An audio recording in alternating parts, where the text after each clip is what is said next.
Usap ka, anak mo'y nakikinig sa ingay ba? Bulong mo'y natatay, pag-asa'y ikaw, sa'yo puso ko'y tatay.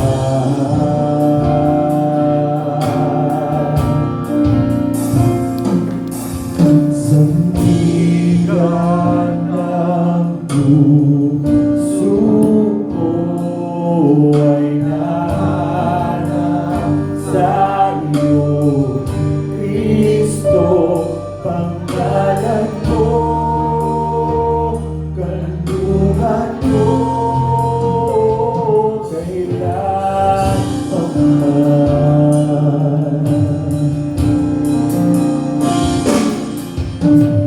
Mausap ka, anak mo'y nakikinig sa ingay man, bulong mo'y natatay, pag-asa'y ikaw, sa'yo puso ko'y tatay.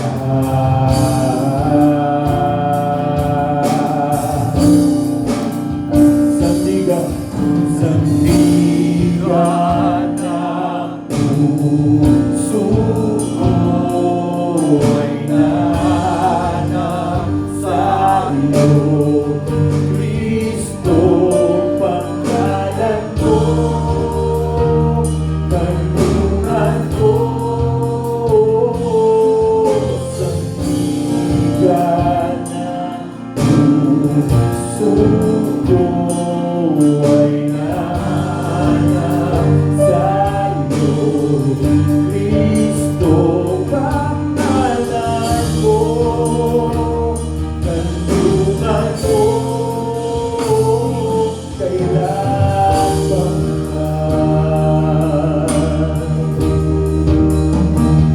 kailan sa piling mo ako'y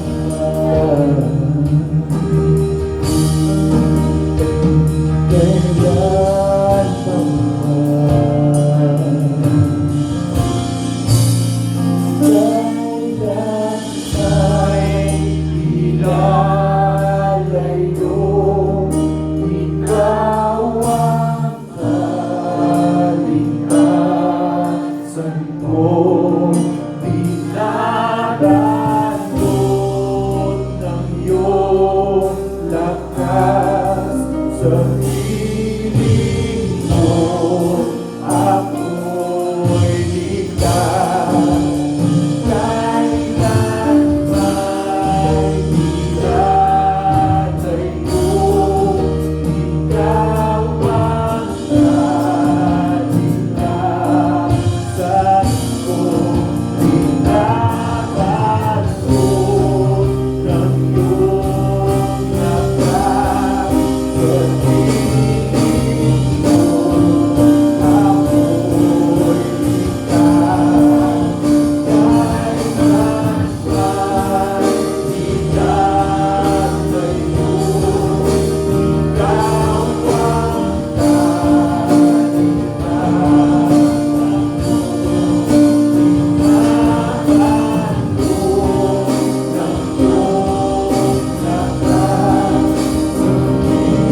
Sa iyo, Kristo, pangalan ko, kaluluhan ko, sandigan ng puso ko ay nahanap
Panginoon, nais ko'y kagandahan mo'y pagmasdan ang pag-ibig mo sa ito ko.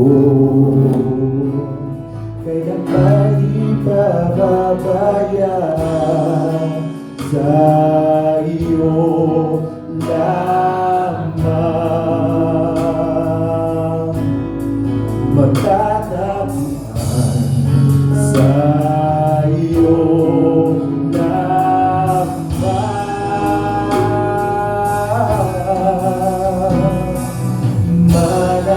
Mananatili sa iyong piling, nagsasabay ka sa dakong piling. Mananatili sa iyong piling, na masukuman ka sa dakong piling.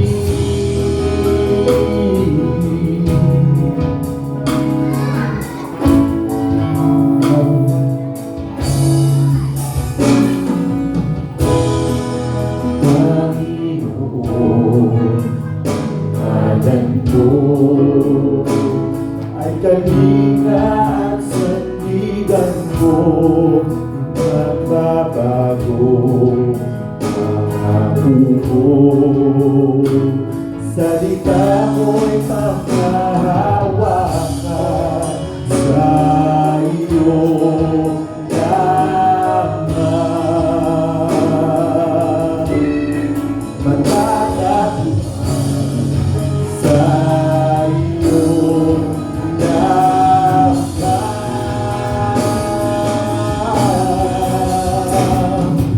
Pananatili sa iyo piling, sasabay sa dakong piling. Mananatili sa iyo piling, na masumpungan ka sa dakong piling. Mananatili sa iyo piling, nagsasabay ka sa dakong piling. Mananatili sa iyo piling, na masukuman ka sa dakong piling.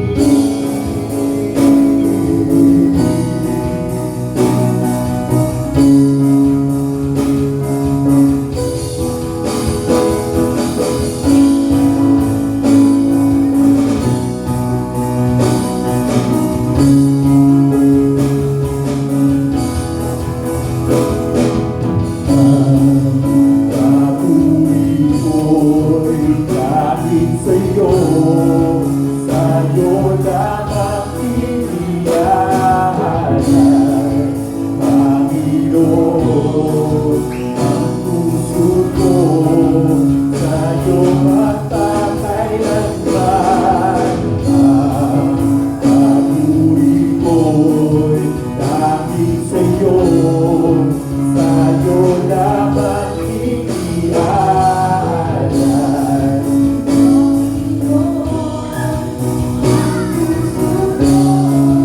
Sa'yo magpapakailanman. Ang papuri ko'y kahit sa'yo, sa'yo lamang iniaalay. Panginoon, ang puso ko sa'yo magpapakailanman. Mananatili sa iyong piling, sasabay ka sa dakong piling. Mananatili sa iyong piling, na masukuman ka sa dakong piling. Mananatili sa iyong piling, nagsasabay ka sa dakong piling. Mananatili sa iyong piling,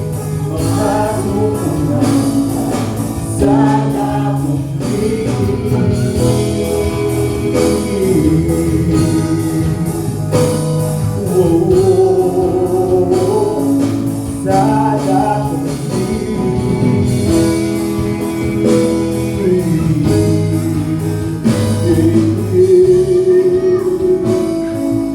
sana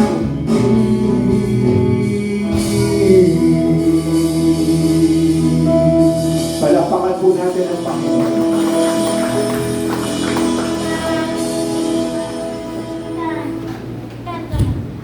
No. I know. No. Bebe, let's go. Okay. Ayam siya.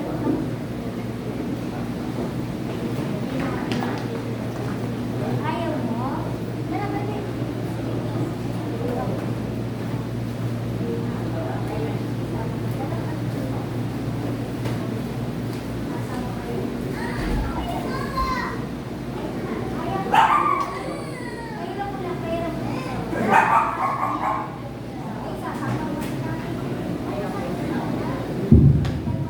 Okay.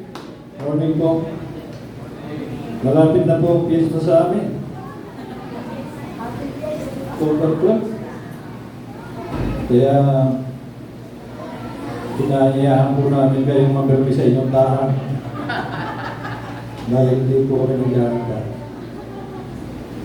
Okay. Yung mga bata ang makatamaan itong Samsung S23. Tamaan.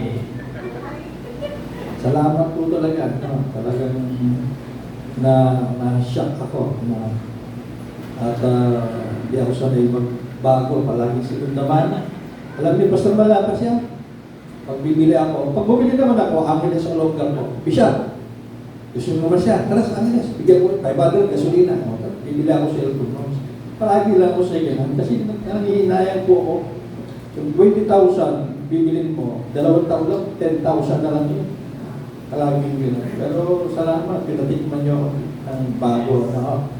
At di ako ilagay pa sa cabinet. Ano? At pinagalitan ako ni Mayma kasi 5 araw, hindi mo na ginagamit. Hindi mo ginagamit. Madulas ka, mamaya bumagsak. Eh, sabi niya, may warrant yan, baka ayan, ginamit na natin. Kahapon no, si Ate Mike niyo, ako naglalaba after lunch, biglang nagtatakbo. Papasok ng bahay, sa likod ng bahay namin. Yung ahas na nabidyohan, 2 weeks na. At sa GC ng Bilyawa na compound, ang laki ho eh, gumaganyan mo, gumaganyan. Ang laki. Ahas ho sa amin, ahas. So sa bukid kasi yun eh. Ayaw ko maniwala. Maniwala, baka naman daga yun. Tapos ako mismo nakakita, gumagapang sa laki. Nagtawag na po ako. Tapos yung bahay, parang ginanon ko sa putas ng dala namin, lipat sa bahay. Bumuhos naman sila ng tubig doon. Susundutin ko naman, di ba alam saan pupunta. Pumasok sa putas. Binagbago yung flooring, dami nagtulong-tulong. Nakuha nila, ang laki. Nung makita ko, 3 hati na eh. Yung hati na. Na-picture niyo ba ito ng buo? Ako, binuhin mo, may cobra sa likod ng bahay namin. Kaya hindi ko maintindihan mo kami Ate Maylin kung magtatakbo. Akala, multo yung nakakita niya. Talagang takot na takot. Kasi first time niya makakita ng pangatlo na po yun sa taong ito. Sa lugar namin. Nag-walking pa naman ako paggabi ng madilim. Ayun po, kahapon naman, kagabi, mahabang prosesyon na naman. Hinawag namin. Sarado. Iikot ka muna. Ang pinagtataka ko, sabi ko sa pulis, umulan na eh, padaanin mo na ako. Sabi niya, tinuloy ang prosesyon kahit umulan. Ano po kaya yun? Paano yung mga kandila? Mahaba pa rin eh. Yun pala, cellphone yung kandila. Sabi ni Pastor Ryan. Cellphone daw yung kandila nila. Okay! Ang message natin, palagi na natin naririnig. Pero alam nyo, palagi pa rin tayo may makikita. Sino naniniwala doon? Gusto ko yung sinabi ni Pastor Alvin. Lagi kong nakakasama sa kape-kape. Sabi niya, ang worship may atmosphere yan. Yung pagsamba, pumunta ka rito, kailangan makapasok ka sa atmosphere ng pagsamba. Hindi yung lilipat-lipat ang isip mo, nandiyan doon nga, pero wala ka naman. Bawat pangyayari event, may atmosphere yan. Punta ka sa sabungan, iba atmosphere doon. Ano ha? Punta ka sa boxing, iba atmosphere doon. Punta ka sa pagsamba, iba naman ang atmosphere. Ano ha? At dapat nasa right atmosphere ka daw, sabi niya. At meron ka ring right attitude sa Word of God. Ano ibig sabihin nun? Na, kuminsan kasi, narinig ko na yan eh, ay hindi daw right attitude yun. Hindi ka makakapasok sa atmosphere ng worship kapag ka gano'n. Sayang, di mo maranasan yung power ng salita ng Diyos at yung presensya ng Panginoon. May power ba salita ng Panginoon? Palaging may power. Kaya dapat lagi tayong may right attitude sa Word of God. Tama lagi ang response natin. Amen? Kagaya nito, hindi ko alam kung baka 10 beses na natin dito, pero palaging bago naman. Hindi replay. Ano ha? Sabi ng Panginoong Hesus sa mga alaga, iniwanan nila yung maraming tao, pagod na sila eh. Gabi na. Ano ho? Pumunta naman tayo sa kabilang ibayo. Let us go to the other side. At ngayong umaga na ito, ibang application, ibang other side, ibang other side o level yung matutuklasan natin. Kung bakit tinulot ng Panginoon na dumaan sila sa bagyo. Nakapagtataka kasi doon eh. Marcos 4 po tayo. Ready na po kayo? Marcos 4? Okay, Mark chapter 4. Sa araw na yon, sabi ni Jesus, nang gumabi na, sinabi ni Jesus sa kanyang mga alagad, tumawid tayo sa kabilang ibayo ng dagat. Tumawid tayo sa kabilang ibayo ng dagat. Kaya, ang sabi diyan, iniwan nila ang mga tao at sumakay sila sa bangkang sinasakyan ni Jesus. So may bangka at meron kasama si Jesus sa bangka para tumawid ng lawa. Ito yung napansin kong bago. No? Ang tagal ko ng pastor, ang tagal ko na rin sinesermon to, hindi ko alam. Yung kasunod niya, sabi, may iba pang mga bangkang nakisabay sa kanila. Pero hindi pa na sila solong bangka lang na binagyo. Napansin niyo po, nakita niyo po? At bigla akong naisip na, nagsigawan yung mga alaga, natakot sila sa bagyo. Kumusta itong mga to, hindi nabanggit sa Bible? Di mo ba? Kumusta kaya sila? Yung mga alaga, may Jesus na kasama sa bangka. Pero itong mga kasamang ito, walang Jesus na kasama sa bangka. Pero wala pong sinabi ang Bible at ang ibang mga bangkay nagsitaog at nangamatay ang kanilang mga sakay. Wala! So, ibig sabihin nito, ligtas din na nakarating itong ibang bangka sa ibayo. Amen? Oh, grabe ito, ano? Kaya sabi ko, mas matatapang yung mga nandun sa ibang bangka. Bakit? Wala silang kasamang Jesus. No?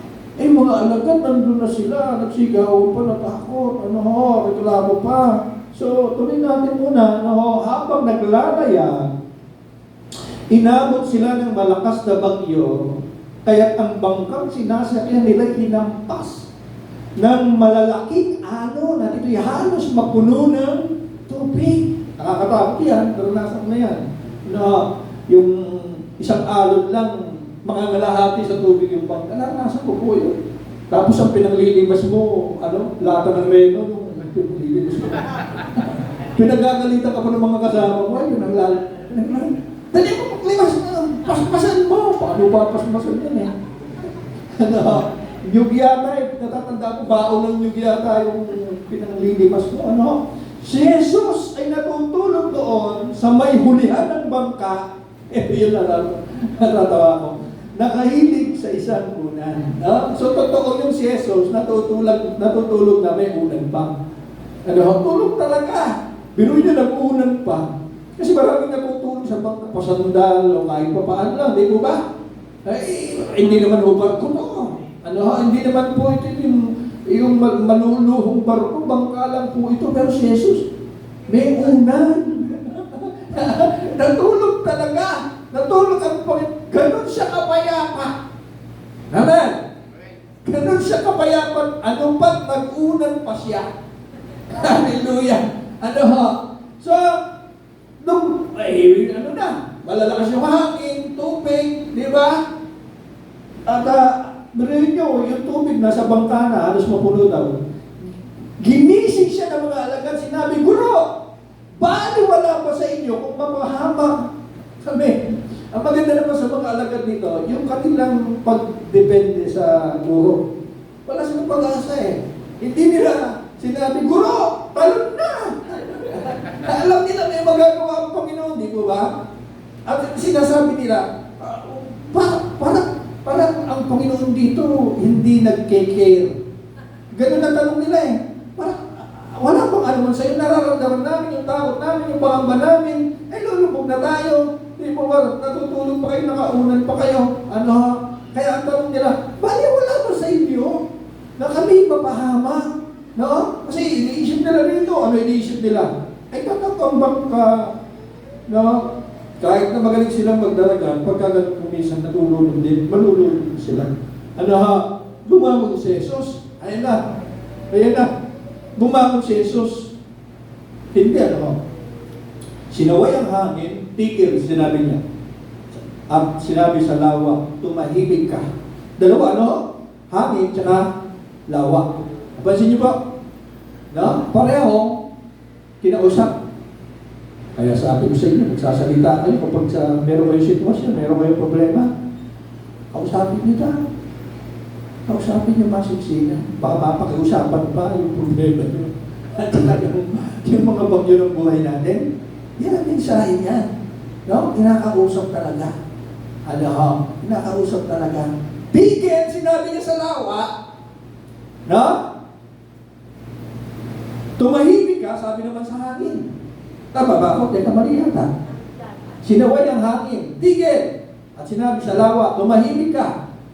Tumigil nga ang hangin, tumahimik ang lawa. Okay. Grabe, ano? Pagkatapos sinabi niya sa mga alagad, bakit kayo natatakot? Naaralin natin yan. Ito ba'y rebuke? Bakit kayo natatakot? Hanggang ngayon ba'y wala pa rin kayong pananampalataya? Natakot sila ng labis na mangha. Sinabi sa isa't isa, anong klaseng tao ito? Pati hangin at lawa ay sumusunod sa Kanya. Okay? Sabi ni Jesus, kinuha natin ang title natin, tumawid tayo sa kabilang ibayo. Malinaw yun. Wala pang bagyo. Wala pang sumasakay sa bangka, mga kapatid. Hallelujah. Sinabi na niya, tumawid. Kasama ba sila, mga alagad? Tayo. Ito yung sinasabi natin, kapag sinabi ni Jesus, makakatawid ka. Amen? Makakatawid ka. Ha? Temporary lang yan eh. Yung bagyo, dadaan na. Pero makakatawid ka. Tumawid tayo sa kabilang ibayo. Yun pa lang. Yun pa lang mga kapatid, mensahe na. Okay, may ilang po ito. Huwag kayong bibigyan mga kapatid. Alam ba ni Jesus na may masasalubong silang bagyo? Dito muna tayo. Ito yung magandang pag-aaral ng mga ganyan-ganyan. Alam niyo ba, itong mensahe ito, tapos na Biyernes pa lang. Kinabukasan, Sabado, sira ang computer. Nandun ang mensahe. Wala ka rin magawa. Sila talaga ayaw na magsindi. Bit-bit lang siya ng bit-bit. Baka may nakakaalam doon. Bit-bit lang ng bit-bit. Tumutunog. Ayaw na magsindi. Napinigyan ako. Gumawa po ulit. Tingnan nyo, hindi maayos yun. Pero salamat. Kahit anong kausap ko doon sa computer. Ayaw na magsindi. Ang sagot lang sa akin, bit-bit. Mamamatay na siya. So alam ba ni Jesus na may masasalubong silang bagyo? Kayo. Alam. O sige, putuhan tayo. Mga kapatid, number one sagot, oo, kasi Diyos siya. Pero mga kapatid, ang Panginoong Jesus, bagamat nasaan yun ang pagka-Diyos, kay nagkatawang tao, gusto kong sabihin sa inyo, ang Panginoong Jesus, nagkatawang tao talaga. Walang daya. Hindi muna siya Diyos. Kasi kung Diyos pa rin si Jesus, dito ako biniliwati ni Dr. De La Cruz. sa kanila, mga elders natin, no? Ako lang ay may posisyon ganito. Kasi kung Diyos siya hanggang sa krus, sisin yung mga pako na yun, at mga hampas na yun. Diyos naman siya eh. Makakaya niya yun. Pero mga kapatid, tao talaga siya. Purong tao. Mga kapatid. Na? Kaya ang sagot, hindi kasi tao lang siya noon. Oh, di pa final yan. Di pa final yan. Pangatlong sagot, oo kasi siya din ay isang propeta. Mga kapatid, propeta din ang Panginoon at higit pa siya sa propeta. At ang mga propeta nakakakita ng mga hinaharap. Hindi pa nangyayari, nakikita na ng mga propeta. Lindol, bagyo, kita na ng propeta. Kasi puspos sila ng Espiritu Santo. At kapag Espiritu Santo ka, ay lumalabas ka sa laman. Ang Espiritu, mga kapatid, walang kalendaryo, walang oras. Hindi siya nalilibatan ng Espiritu. Lumalabas yan sa, hindi siya nalilimitahan ng space. Lumulusot yan sa mga dingding. Walang kalendaryo. Kaya kita niya yung future. Naunawaan niyo po ba? Ang mga propeta, kita nila yung hinaharap, di po man nangyayari. Kaya ang sagot talaga, alam ni Jesus na may bagyo. Amen? Alam niya, puspos siya ng Espiritu Santo. Kahit siya'y tao, alam niya may bagyo, pero tumuloy pa rin sila. Now, mga kapatid, ang bagyo, tandaan natin, ay gawa ng kalikasan, hindi gawa ng Diyos. Sino na naniwala doon?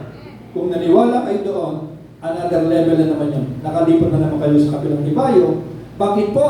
Sapagka ang dami naniniwala talaga na hanggang ngayon, ang bagyo ay padala ng Diyos. Pero niliyasan natin yung paniniwala niyo. Ano? Hanggang ngayon, sinisili. Pinaparusahan ang lugar na yun, ang probinsya na yun, pinaparusahan kagaya ng Sodom at Gomorrah, pinaparusahan kasi maraming beer house doon, kasi maraming kung ano-ano doon, maraming bakla doon, maraming kung ano doon, di ba? Ganon-ganon, kaya pinarusahan ang lugar na yan. Oo, wala na tayo doon, mga kapatid. Ang bagyo, ano siya, gawa ng kalikasan, mga kapatid. Ano ba nabubuo ang bagyo? Okay, makinig kayo may magtanim. Napansin nyo, ang bagyo po, parang ipo-ipo rin. Maliit nga lang yung ipo-ipo.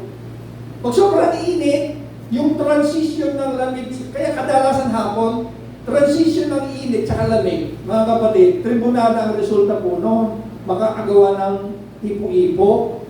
Ganon din kung bakit daw malalakas ang bagyo kapag bear. No? Nagta-transition tayo mula sa tag-ulan, papuntang, mula sa habagat, papuntang, amihan. Transition yan, mga kapatid. Naniniwala rin, di ba ron? Nabubuo yung mga bagyo. Hindi Diyos ang may, mga kapatid, kung ang bawat, ito yung sabi ko kung ang bawat bagyong alam ng Diyos na namumuo, ay may namumuo sa Pilipinas, may namumuo ngayon sa Florida, nakikita ng Diyos. Kung bawat namumuong bagyo sa mundo, pipigilan ito ng Diyos, pipigilan ko ng Diyos sa Pilipinas, pipigilan ko yung nasa guwag na bagyo, pipigilan, masisira yung takbo ng kalikasan, mga kapatid. Kung ang Diyos magiging tagapagpigil ng bagyo. Nakuha niyo po? No? Kung sasabihin niya sa mga alagad, huwag tayong tumuloy, may bagyo. Nakakapatid. No? May dahilan pa rin. No? So, masisira. Kaya ang Diyos sinasabi natin, akala ng mga tao, ang Diyos kontrolado lahat, pati yung mga nabubundol, tinamaan ng kidlat. Ay, naku, tinamaan ng kidlat, masamang tao kasi yan. Nabundol, karma yan. No? Nabundol, karma kasi ang tatay niya, ganyan-ganyan. Lahat. Ang Diyos ang may gawa. Kontrolado, mga kapatid, hindi po kontrolado ng Diyos sa lahat ng bagay. Mga kapatid, hindi niya. Pagdating sa pagliligtas at pag-iingat at pagkalinga sa mga anak niya, doon niya tayo kontrolado. Amen! Pero yung tayo ay hindi na lahat ng magkakasakit ay pipigilan niya. Gawa pa rin yan ng natural na ikot ng mundo, pati mga sakit. Mga kapatid, nakakasunod ba kayo? Amen? Amen! Hallelujah! Hallelujah! So, tanong ay, bakit tumuloy pa din sila? Alam na pala ng Panginoong Hesus na may bagyo, pero tumuloy pa din sila. Kayo, pagkaganyan, ano iniisip nyo kaya? Bago ko magsalita, bakit tumuloy pa rin sila sa kabila ng lahat na may bagyo? Ito po, 3 puntos lang ito. Number 1, upang ipakitang higit siyang makapangyarihan sa bagyo. Kasi maraming bagyo ng buhay. Mga alagad, kunting taon na lang makakaranas sila ng persecution, higit pa doon sa bagyo. Oh, grabe po ang sasapitin nito mga alagad na ito, mamamatay silang lahat. Babalatan, pakukuluan sa tubig, dahil sa pangangaral ng Ebanghelyo. Kaya ang Panginoon pinatatatag niya yung mga alagad eh. Malibang, di ba sabi niya, hindi maaaring maging alagad ko. Sila ang tinutukoy talaga. Na kailangan maging buhatin niya yung cross niya, sarili ng cross. May sariling cross sila. So, mga kapatid, ang matindi sa bagyo, nagagawa ng bagyo, nagbunutin ng mga puno, bahay, bunuin ng tubig ang isang bayan. Powerful. Powerful. Yun mo kung bumubulot ng puno, ng poste, no? Bahay, mga kapatid, nasisira yung mga building, yung isang bayan, kaya niyang punuin ng tubig. Mga kapatid, nagagawa ng bagyo na yung tahimik na dagat, ay guluhin niya, pataasin yung alon. Nagagawa ng bagyo na patigilin. Titigil muna sa pagtatrabaho yung mga tao. Yung mga araw-araw na ginagawa ng tao dahil sa bagyo sa isang lugar, tigil muna. Stop. Powerful ang bagyo. At nagagawa ng bagyo na patigilin. Ito na yung gusto nyo. Ang pasok. Yun mo. Amen. Paano hindi siya powerful? Di po ba? Napipilitan ng mga gobernador, ang mga mayor, na ang mga bata puro mamirmi sa bahay. Ganon siya powerful. Walang pasok. All level. Wala si Albir eh.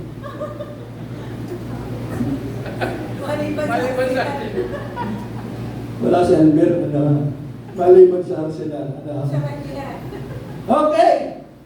Bumangon si Jesus at ang sabi sa bagyo, usod na tayo. Ano sabi sa bagyo? Tumahimik ka. Tumigil ang hangin at tumahimik ang lawa. Kapatid, sino ang mas powerful? Di mo ba? Sino ang mas makapangyarihan? Ang araw na yun, ang gabi yun, nasaksihan ng mga alagad na si Jesus ay mas malaki sa bagyo, na si Jesus ay mas makapangyarihan sa bagyo, nagugulo ng dagat. Amen? Na bumubulo ng tubig. Si Jesus ay higit na malaki, higit na makapangyarihan kaysa bagyo ng buhay mo ngayon. Amen? Palakpakan mo ang Panginoon. Anong signal na meron ka na ba ngayon sa problema mo hinaharap mo? Pastor, matagal na pong signal number 5 eh. Yung iba, namumuo pa lang yung mga bagyo sa buhay, mga kapatid. Pero nakita natin, salita lang ni Jesus. Kaya sabi niya, kung meron kayong pananampalatayang silaki ng butil ng mustasa, sabihin ninyo sa punong ito, humaroon ka sa dagat at susunod siya. Amen? Sabihin ninyo. Amen? Huwag ko kayong... Kaya ako, kapag may kinakasal ako, may binibigyan ko ng bata, para ako nagpa-prophesy na lang. Pag nagpe-pray na kami sa kasal, hinang, lay hands na natin, habang sila nakabelo, nakapos. Magsabi ka, magtatagumpay ang mag-asawang ito. Amen? Magsasama silang masaya, mabunga, pagpapalain mo sila ng Diyos, o Diyos. Kahabagan mo po ang ito. Maawa ka po sa kanila. Old Testament prayers. Wala na tayo doon. Nasa kabilang ibahay na tayo. Amen? Nasa higher level na tayo. Hallelujah. Kung nagagawa ng bagyo na patigilin muna yung mga malaking aeroplano, malaking barko, tumitigil din po yan. Suspendido mga kapatid. Pati mga mga barko, dyan muna kayo sa tabi ng dagat, may bagyo. Mga aeroplano, airports, mga kapatid, wala munang lipad. No? Gano'n ka-powerful ang bagyo, mga kapatid, kung napipigilan yan ng bagyo, mga naglalaking mga kapatid. Si Jesus, mismong bagyo ang pinapatigil. Amen? Mismong bagyo ang pinapatigil. Amen? Hallelujah. Number 2, upang ipakitang hindi siya nang iiwan. Madalas kasi, kapag nasa bagyo ka, Panginoon, nasaan ka? Panginoon, di kita maramdaman sa problema namin ito. Gusto kong maramdaman ka. Ganon kasi tayo. Kala natin kung minsan, nag-iisa na tayo. Pero ginawa ng Panginoon, yes, itinulot kahit alam niya may bagyo. Pero ipapakita niya, hindi siya nang iiwan. Sasamahan ka niya sa loob ng bagyo. Amen? Amen ba? Alam ni Jesus, no? Minsan daw kasi, yan eh. Minsan, kung di bagyo ang pinapakalma, sino daw ang pinapakalma? Mga kapatid, minsan naman, ikaw ang pinapakalma. Amen. Di ba? Hoy, ha? Ang lakas ng bagyo, signal number 5. Pero anak, uunahin na kita. Bakit? Signal number 6 ka na. Mas malakas pa yung aborito mo at saka yung takot mo sa bagyo, mas malakas. Ano? Kaya ikaw muna yung pakakalmihin mo. Amen? At madalas mangyari ganyan. No? Pag nandun ka na, doon mo matigilan, kaya mo pala. Bawa, may mga kapatid at tayong sinabi tayo gano'n. Nakakahawa, nakakalunos. Tapos imagine mo sarili mo, kung ako siguro yun, baka hindi ko makaya. Pero sumasagana ang biyaya ng Diyos. Sila rin siguro, nasabi na nila yun. Pero kapag nandun ka na, nakakaya mo. Amen ba? Amen. Kumakalma ka kasi pinapakalma ka ng Panginoon Yesus. Ano? So alam ni Jesus na may bagyo, pero mga kapatid, sasamahan ka niya mismo sa loob ng bagyo.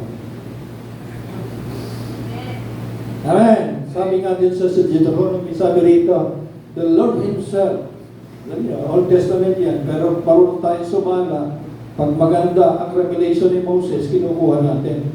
The Lord Himself goes before you, and He will be with you. Amen. Goes before you, He will be with you. He will never leave you. Di ka niya iwan. Nor forsake you. Di ka niya pababayaan. Do not be afraid. Do not be discouraged. Pangako niya yan. Mga kapatid, naniniwala ka ba sa pangako ng Diyos? Pumalakpak po tayo. Ano ang reaksyon ng mga alagad? Tingnan naman natin yung mga alagad. Nakita na natin reaksyon nila, pero tingnan natin mabuti. Ano sabi nila? Guro! Bali, wala ba sa inyo kung mapahamak kami? Kasi ang iniisip nila, mamamatay, malulunod. Mapahamak na sila, katapusan na nila. No? Nalimutan na nila ang sinabi ni Jesus, let us go to the other side. Amen? Wala sa isip, teka muna. Diba? Binuno 12 yun, walang nakaalala. Di ba sabi ni Jesus, let us go to the other side. Di ba makakarating tayo ng other side. Kasi yun ang pangako niya. Ang pangit naman siguro, kung kinabukasan, balitang-balita sa lugar na yon, mga kapatid. Jesus, kasama 12 nalunod. Di mo ba? No? Ang pangit, hindi bagay sa Diyos. Hindi bagay kay Jesus na babalitang nalunod. O kaya kahit na yung muntik lang malulunod, buti may nakasalit kay Jesus, pero muntik na siyang malunod, yun ang balita. Mga kapatid, ang pangit, hindi maganda Para yung kumpare kong pastor na anong buhay papatay na eh. Yung kumpare kong pastor yung kinukwento ko palagi, ang laki-laki ng Jesus sa harap ng owner niya. Sa harap ng owner niya, may owner siya eh. Yung windshield, yung salamin mismo sa harap, ang laki ng Jesus. Di ka na nga makasilip, di mo na nga makita yung mga tao sa daan. Sa laki ng Jesus niya. Pinasulat niya ng malaking Jesus na reflector na taga-Pampanga to. At minsan sa highway, nakikita siya ng 10-wheeler truck. Nakita ng mga kumakain sa karinderya. Nako! Tao bang owner niya? Tao! Talagang sumabi. Alam nyo, hindi tumawag yung owner. At yung 10-wheeler, napunta sa bukid. Yung owner, andun lang. Payapa. At kinuwento niya sa akin. Pastor ako? Kasi kung yung sinasabi ng mga kumakain sa karinderya, tao bang owner, hindi bagay na babasahin yung si Jesus pabaligtad. Jesus. Nakita niyo ba? Itutulog ba ng Diyos yun? Jesus nakataon. No? Pasalamat ka. Pasalamat ka. Gumawa yung nakasulat. Kumilos yung nakasulat sa owner mo. Ano naman? Minsan ganun eh. No? O baka naman bukas nito lahat na patibak niya mayroong Jesus. Notebook niya may Jesus. Tindahan niya may Jesus. Ganun talaga mga kapatid. No? So, tanong ni Jesus. Ito na tayo. Tanong ni Jesus. Why are you so afraid? Do you still have no faith? Bakit kayo natakot? Bakit kayo natakot? Mga kapatid, ito ba'y rebuke para ipahiya sila? Ang purpose ba nito ay para ipahiya sila? Bakit kayo natatakot? Bakit wala ba ako sa inyo? Di ba bumubuhay ako ng patay, nagpapalakad ng lumpo, nagpapagila ng mata naman? Bakit kayo natatakot? Pero mga kapatid, hindi. No? Alam niyo po bang may mga tanong si Jesus na ang purpose, dalhin ka sa mas malalim na paglako. Amen? Ang daming tanong, kaya ako matanong din eh. At sinasagot ng Diyos ang lahat ng tanong ko. Kung ikaw lagi lang nakikinig, may tanong ka, pinipigil mo. Tapos ngayon, marami kang tanong tungkol sa Bible, sa Biblia, sa Diyos, at siya, sa dami mong tanong. Kaya kung minsan, wala kang kasiyahan kasi ang dami mong tanong. Alam mo bang sinasagot yan ng Diyos para tumaas, lumalim pa yung level ng pananampalataya mo? Amen? Ang daming tanong ni Jesus na kung alam mong sa tingnan mo to, bumato ng tingnan nyo kung paano bumato ng tanong si Jesus. Tingnan nyo to. Who do people say the Son of Man is? Siya yan eh. Ang mga alagad kasi minsan namimili sa palengke, sa bayan, bumaba ng bayan. Nakakarinig sila kung ano sinasabi ng mga tao tungkol kay Jesus. Kaya tinanong ng mga alagad, ni Jesus sa mga alagad, ano naman ako tungkol sa mga tao? Ano masasabi nila? Diba? Ano masasabi? Para ano na ang pagkakilala ngayon sa akin ng mga tao? Kayo ba? Ano na ang pagkakilala nyo kay Jesus? Di mo ba? Tingnan niyo kung paano bumato ng tanong Panginoon. Hinarap naman yung mga alagad. Kayo, ano masasabi niyo tungkol sa akin? Tinitingnan ni Jesus kung lumalago ba yung pananampalataya. Tao, di ba? Sino yung wala, absent, hindi maniwala na buhay na maguli si Jesus? Sino yun? Ano pangalan ng alagad na yon? Si Tomas. No? At nang makita niya, lumitaw si Jesus, buhay nga at butas na yung tagiliran, Tomas na masalikan. Sabi ni Tomas, hanggang di ko na ilalagay itong daliri ko ito, butas ang tagiliran nun eh. Butas yun eh. Pag nakita ko, ilalagay, Tomas, masalikan. Lumitaw si Jesus eh, sinok na. Ano sabi ni Tomas? Panginoon ko at Diyos ko! Nag-cross siya. Siguro dati tao lang. Amen? Diyos talaga ito, Diyos ko po. Bumakon sa ulo, sa nicho. Ha? Bumakon mula sa mga patay. Kaya, Amen?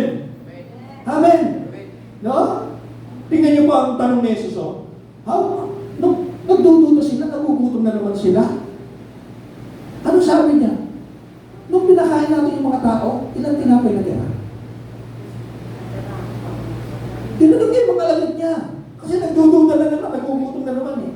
Inaalala na naman yung tiyan. Mga Kristiyan yun eh. Inaalala na naman yung mga tiyan. No? Kaya di ba napakain tayo? Ilan tinapay na tira? No? Kung bato na tanong si Jesus, mga kapatid, aangat ka sa paglago. Ito pa do you believe that I am able to do this? Sino naniniwala magagawa ko to? Ano sinasabi ni Jesus? Magagawa ko ba ito? No? Bakit kayo napapagabak tungkol sa dadamitin? Di ba? May sense ba yung tanong niya? Meron ba? Pag natataranta ka na. Hindi mo alam. Lalo ngayon, di ba? Meron ka. Libo ngayon. Alam na isusunod bukas. Lunes. Meron ganun na. Iniintindi na. Wala akong susunod bukas. Kasi kulay ganun. Di ba? Dami dyan. Amnesia. Ayan. Amen! Ito yung pinakamalaking revelation sa buhay ko, mga kapatid, na nagpabago ng aking paniniwala. Nung may lumapit kay Jesus at tinawag siyang mabuting guro, ano po ang aking dapat gawin upang magmana ng buhay na walang hanggan? Sagot ni Jesus, kinatanong siya naman nagtanong, bakit mo ako tinatawag na mabuti? Diyos lang ang mabuti. Amen? Diyos lang ang mabuti. Ibig sabihin, God is good all the time, 24/7. Kasi iba ang paniniwala ng mga alagad. Kaya nung hindi sila tinanggap sa Samaria, ano sabi ng mga alagad? Panginoon, kagaya ni Elias, gusto niyo bang magpababa kami ng apoy para tupugin ang Samaria? Ganun yung sila ni Jesus. Kasi hindi ganon ang Diyos na alam nila sa lumang tipan. Amen ba? Amen. So mga kapatid, pag bumato ng tanong si Jesus, mga kapatid, hindi para ipahiya yung mga ganun, hindi para lumago. No, balikan natin ang sabi ni Jesus. Hanggang ngayon ba, wala pa rin kayong pananampalataya, mga kapatid? Tanong na yun, gusto lang ng Panginoong Jesus. Panghuli, ito panghuli natin, upang dalhin sila sa kabilang ibayo. Ito na yan, mga kapatid. Matatapos na tayo. Bakit? Anong meron sa kabilang ibayo? Anong meron sa kabilang ibayo? Merong next level of faith. Nang sabihin ng Panginoon Jesus, dadalhin ko kayo sa kabilang ibayo. Ang gusto lang naman ng Panginoong Jesus, mag-grow tayo. Amen? Another level ng faith. After ng bagyo na yon, sino naniniwala? Tumaas ang level of faith ng mga alagad. Amen? Hindi ka pa mananampalataya, nagsalita lang, tumigil yung hangin. Nagsalita lang, pumalma yung dagat. Sino hindi aangat ng pananampalataya? Para bang kapag kasama mo na si Jesus doon ba? Baka mas mayabang pa yung lakad mo sa kanya. Kahit anong lindol o bagyo ngayon, saan tayo pupunta, Panginoon? Panatag ako. Pasusunod, Panginoon. Dalawang una ng dadalhin ko. Isa sa iyo, isa sa akin. Matutulog na rin ako. Amen! Kaya kung minsan, totoo din kung minsan, hindi palagi totoo din kung minsan, tinutulugan ng iba yung problema. Amen? Tinutulugan. Kasi dumadaan lang din. Amen? Yung iba naman, naglalasing. Pag nawala yung lasing, mas malaking problema. Bakit? Hindi mo pala bayad yung alak sa tindahan. Hindi mo pala bayad yung alak. Ay yabang-yabang na kaya ng inuman. Wala pala pagbayad. So, dalawa na yung pagyon niya sa buhay. Dalawa na yung problema niya. Amen? No? So, nagruma ang mga alagad. Eto, tapos na tayo. Tanong ng mga alagad after ng bagyo. After na tumigil yung bagyo, tanong nila, anong klaseng tao ito? Para bang, wow! Anong klaseng tao ito? Umangat ba? Umangat! Nakarating sila na ibang, hindi literal na. tama kung babila talaga sila ng ibayo. Pero sa karanasan natin ito, para bang nasa isip ng Panginoong Isus, aangat talaga. No? Kakabila yung faith nyo sa another level of faith. No? Kaya sabihin mo, level up. Amen? Level up. Sabihin nga niyo, level up. Panginoon, gusto namin mag-level up, kagaya ng mga alagad, makakapila ng ibayo. Let us pray. Hallelujah, Panginoon. Ang sarap po ng iyong salita ngayong umaga na ito, Panginoon. Ang bagyo ay totoo sa buhay namin sa iba't ibang anyo. Minsan ito'y pinansyal, minsan ito'y physical, minsan ito'y problema sa buhay, Panginoon, sa pamilya at kung saan-saan pa. Pero nakita po namin, Panginoon, kung gaano ka kapayapa at sa iyong pagtulog na iyon, tinuturuan mo ang mga alagad na kapag kasama ka nila, dapat silang pumayapa. Panginoon, kasama ka namin. Kasama ka po namin. At hindi ka nang iiwan, Panginoon.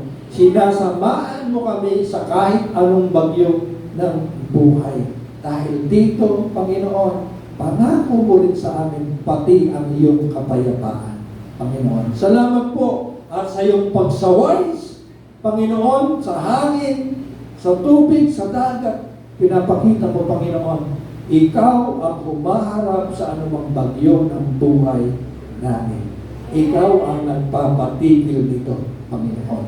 Nais mo lamang na kami magtiwala sa iyo upang umangat pa kami sa kabilang level ng pananampalataya. Salamat po. Maraming salamat. In Jesus' name we pray. Amen. Amen. Amen. Amen. First Sunday pa kayo.